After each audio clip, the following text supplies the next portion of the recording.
about what's happening in current Western societies, right?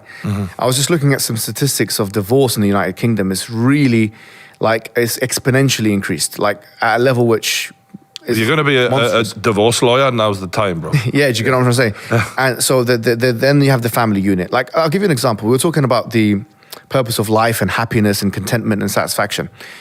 One of the best studies that's been done on this is one by Harvard University, which I think is the longest, in terms of a longitudinal study, the longest ever been done. And it explored the question of what made people most satisfied.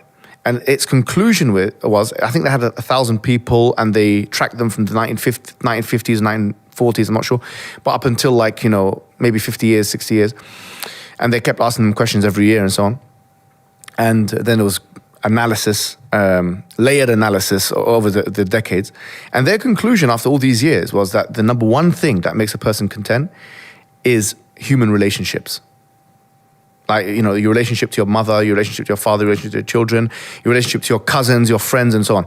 We would add to that as Muslims your relationship with God. So it's actually not the pleasure-seeking behavior. Like, the best information that we have now from Western academia, I've just cited the Harvard thing, but there's also, Pew has done a study on who are the most happy people, most content people. And in fact, they saw that religious people were more content, according to Pew, than irreligious people. This is according to Pew in America, I think they've done. So there is ample evidence to suggest that let's call it a traditional life where you have family, where you're propagating your genetics, where you have children, where you have good relationships with your parents, where these old school values is exactly what the human beings need today. So this question of today in modern society, religion's become irrelevant or has become not practical or unpragmatic or whatever you want to fill in the blanks. I think in reality, the opposite is true.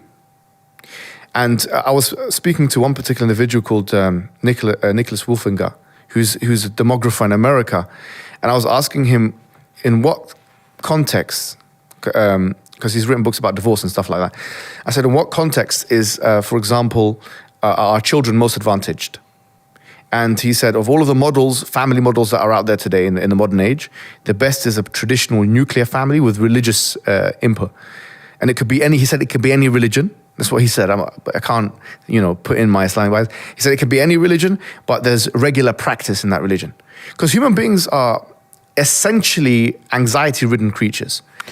And we need predictability, we need comfort, we need relationship and this kind of thing. So I think religion actually does help human beings. I in the family unit, I completely agree in that sense. I think politically, I think some people use it in a negative way for their own means. But I think in the family unit, and I would go as far as to say that whether or not religion is the truth or not, is kind of irrelevant to the point I'm making. It's about having that belief in them core values, about treating each other well in in the roles that they encourage people to have.